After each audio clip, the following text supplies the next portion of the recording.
Hello everyone, मैं हूं कामरान चौधरी और आप देख रहे हैं केमिस्ट्री विद कामरान। हम लोगों ने आपकी क्लास 10 का chapter number 10 acid basis and salts start किया था। लास्ट लेक्चर में हम लोगों ने इस चैप्टर का इंट्रोडक्शन देखा था। आज बेसिकली हम लोग टॉपिक स्टार्ट करने जा रहे हैं which is concepts of acids and basis. 10.1 topic का नाम है। अब इस टॉपिक में बेसिकली हम लोग कुछ कॉन्सेप्ट्स को डिस्कस करेंगे, जिसमें हम लोग पढ़ेंगे आर्हीनियस का एसिड और बेसिस का कॉन्सेप्ट, ब्रोंस्टेड लोरी का एसिड और बेसिस का कॉन्सेप्ट और लेविस का एसिड बेसिस का कॉन्सेप्ट। ठीक है, इन कॉन्सेप्ट्स को पढ़ने के बाद आप इस काबिल हो जाएंगे कि कोई भी सब्सटेंस को देखकर आप ये बता सकेंगे कि ये एसिड है या ये बेस है। ठीक है, अब इन कॉन्सेप्ट्स पर आने से पहले हम लोग कुछ characteristic properties of acids and basis discuss करेंगे। अब करेक्टरिस्टिक प्रॉपर्टीज़ बेसिकली कौन सी प्रॉपर्टीज़ होती हैं? ये ऐसी प्रॉपर्टीज़ होती हैं जो कि किसी भी सब्सटेंस को आइडेंटिफाई करने के लिए यूज़ होती हैं। ठीक है, कि इन प्रॉपर्टीज़ की मदद से आप किसी भी सब्सटेंस को आइडेंटिफाई कर सकते हो। ठीक है, सो ऐसी प्रॉपर्टीज़ को हम क्या बोलते हैं? करेक्टरिस्टिक प्रॉपर्टीज़ बोलते हैं। So characteristic properties of acids and bases, इसमें देख लेते हैं हम कौन कौन सी हम प्रॉपर्टीज़ को डिस्कस कर रहे हैं। सो पहली प्रॉपर्टी है कि एसिड्स हैव सॉर टेस्ट, कि जो एसिड्स होते हैं उनका जो जायका होता है, उनका जो टेस्ट होता है वो तुरश होता है, खट्टा होता है। ठीक है, फॉर एग्जांपल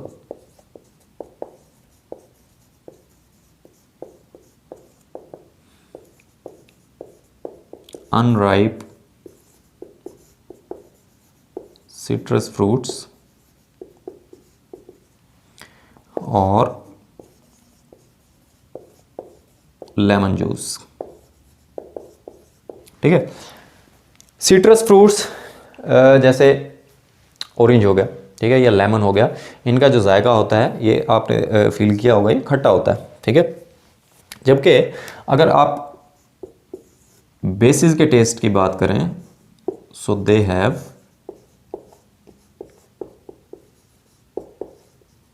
बिटर टेस्ट। इनका जो जायका होता है, जो बेसिस होती हैं, बेसिस ऐसे सब्सटेंसेस होते हैं जिनका जायका कड़वा होता है। ठीक है, एंड फील स्लिपरी।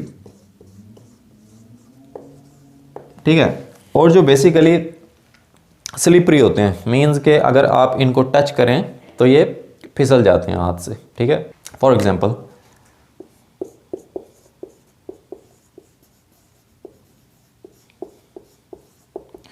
जो साबुन होती है, soap is slippery to touch. जब आप सोप को टच करते हैं तो आपको स्लिपरी फील होता है। ठीक है, सेकंड प्रॉपर्टी क्या है? They turn blue litmus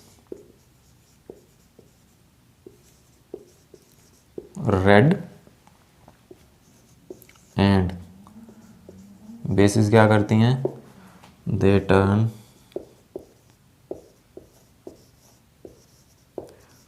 red litmus blue. ठीक है, जो एसिड्स होते हैं वो ब्लू लिटमस पेपर को रेड कर देते हैं और जो बेसिस होती हैं वो रेड लिटमस पेपर को ब्लू कर देते हैं। अब बेसिकली लिटमस पेपर क्या होता है? लिटमस पेपर एक तरह एक पेपर होता है, ठीक है, बेसिकली जो कि पीएच इंडिकेटर के तौर पे यूज़ होता है। अब पीएच जो है वो आप इसी चैप्टर में आगे डिटेल में डिस्कस करेंगे।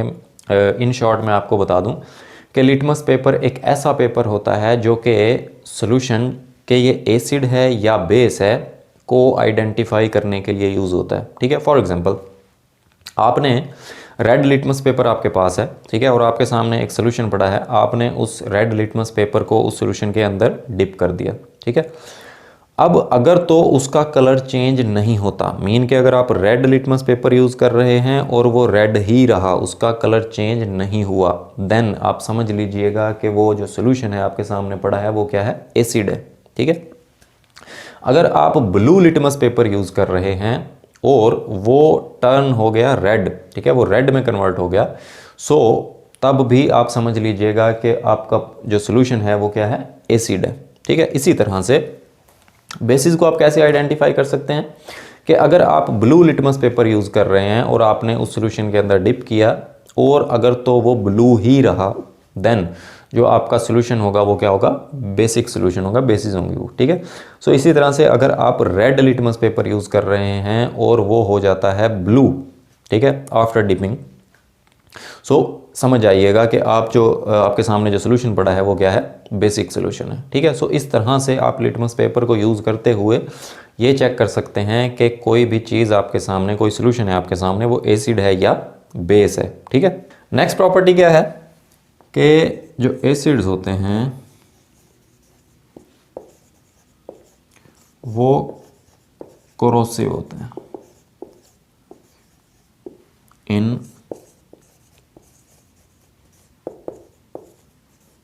Concentrated form. कि अगर आपके पास गाढ़ा एसिड है, ठीक है, कि ज़्यादा कंसंट्रेटेड सोल्यूशन है किसी भी एसिड का, ठीक है, तो वो कोरोसिव होते हैं। ठीक है, अब कोरोसिव क्या होता है, कोरोसिव का मतलब होता है डैमेज करने वाला। ठीक है, कि अगर आप कंसंट्रेटेड एसिड सपोज अगर आप अपनी स्किन पर डालें, ठीक है, तो वो स्किन को जला देगा, बर्न कर देगा। ठीक है, जबकि जो बेसिस होती हैं they are non corrosive.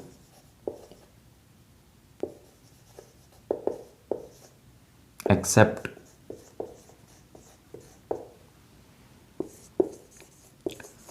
concentrated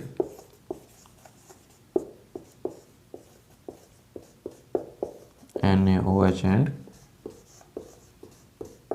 KOH। जो बेसिस होती हैं वो अमूमन तो नॉन कोरोसिव होती हैं, बट NaOH और KOH जो कि कंसंट्रेटेड फॉर्म में हो, मींस के गाढ़ा सोल्यूशन हो NaOH और KOH का, ठीक है, सो वो जो है वो थोड़ी बहुत कोरोसिव होती हैं, राइट। जो नेक्स्ट पॉइंट है, नेक्स्ट प्रॉपर्टी है कि जो एसिड्स होते हैं उनका जो एक्वस सोल्यूशन होता है, their aqueous solution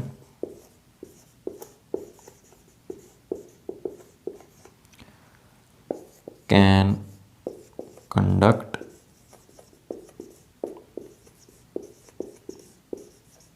electric current. अब एक्वस सोल्यूशन किसी भी ऐसे सोल्यूशन को बोलते हैं जिसमें सॉल्वेंट क्या होता है, वाटर होता है, राइट, कि water as a solvent use हो रहा है और कोई भी एसिड अगर आपने एज ए सॉल्यूट यूज़ किया हुआ है, सो इस तरह के सोल्यूशन को आप क्या बोलेंगे कि ये एक्वस सोल्यूशन है एसिड का, right.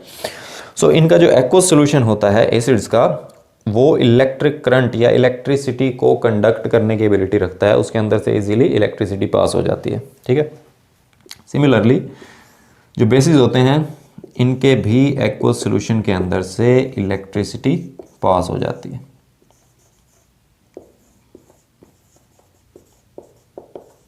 There aqueous solution can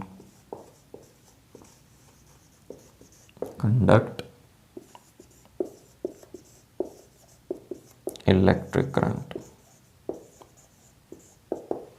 ठीक है, सो ये तो थी कुछ characteristic properties of acids and bases. इन प्रॉपर्टीज को पढ़कर आपको अंदाजा हो गया होगा कि आप किसी भी सब्सटेंस को आप अंदाजा लगा सकते हैं कि ये एसिड है या बेस है। सो नेक्स्ट लेक्चर से हम लोग एसिड और बेसिस के कुछ कॉन्सेप्ट्स डिस्कस करेंगे, जिनमें Arrhenius acid base concept, Bronsted Lowry acid base concept and Lewis acid base concept होगा। उन कॉन्सेप्ट्स को पढ़ने के बाद आप इस काबिल हो जाएंगे कि आप किसी भी सब्सटेंस को देखकर आप ये आइडेंटिफाई कर सकें कि ये एसिड है या बेस है। सो अगर आपको ये वीडियो पसंद आई है देन चैनल को सब्सक्राइब कीजिएगा, बेल आइकन को लाजमी प्रेस कीजिएगा ताकि आपको आने वाली हर नई वीडियो का नोटिफिकेशन आता रहे। मैं हूँ कामरान चौधरी और हम मिलेंगे नेक्स्ट वीडियो में। Thank you very much.